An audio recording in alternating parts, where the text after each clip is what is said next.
Previously, I've talked about the concept of investing in yourself and reading books. And one of the first books we'll highlight here is The Psychology of Money by Morgan Housel. It's a fantastic book. I've recommended it to friends, family, coworkers, and I think there's a ton of great lessons throughout the book, and nothing is too incredibly profound or complicated that everyday people will have a challenge in comprehending what's going on, but it gives you a different perspective, great stories, and ways to think about money, and ways to feel more comfortable about how you think about money.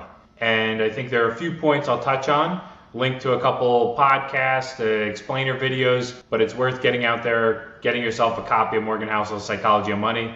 And no, I'm not getting a percentage of sales in any way, but I think it's worth the time. So the first is compounding.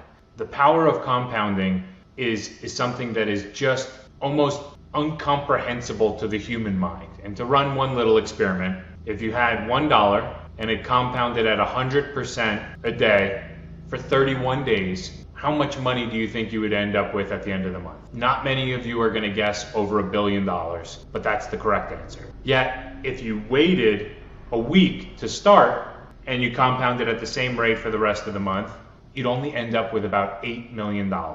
The math feels weird. It's just something that the human mind doesn't quite comprehend compounding.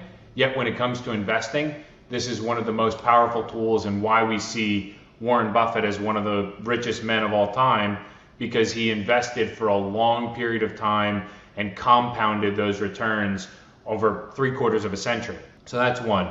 Two is the concept that you can't judge anybody how they invest their money or how they spend their money. And this is something that I both really appreciate and just kind of changes your perspective in some ways, where people, the way they invest money, the way they handle money is very much shaped by where they're born, the time frame in what they grew up, what happened in the market during that period, and their general life experiences. And one of the extreme examples there is the percentage of people in the lowest income brackets who buy lottery tickets. So the people that don't have an extra $500 in their bank account to handle a life event and emergency are those that are most likely to buy a lottery ticket. Now, looking at the odds and the expected value of that lottery ticket just doesn't make sense. Yet when you think about the psychology of it and the emotion of it, that person who doesn't have $500 in their bank account feels like they would have to work forever in an attempt to try to get ahead. And I can understand where they're coming from.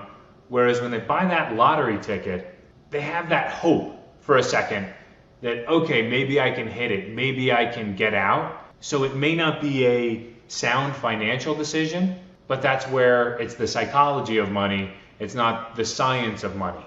So it's something that's interesting, and to take a step back and understand, don't judge others on how they spend their money, how they invest their money, and don't feel like you need to compare yourself to how others spend their money, invest their money. And I guess the last part we'll touch on is the concept of wealth is what you don't see. So it's interesting where people want the flashy watch, the flashy car, the mansion, the expensive lifestyle, and that is wealth that is spent rather than invested. So the people that are able to grow their income, grow their net worth without changing their lifestyle are those that are able to truly accumulate wealth and also able to keep wealth. So to each their own, do your own thing. I'm not going to judge you, not going to tell anybody what to do and who should listen to me.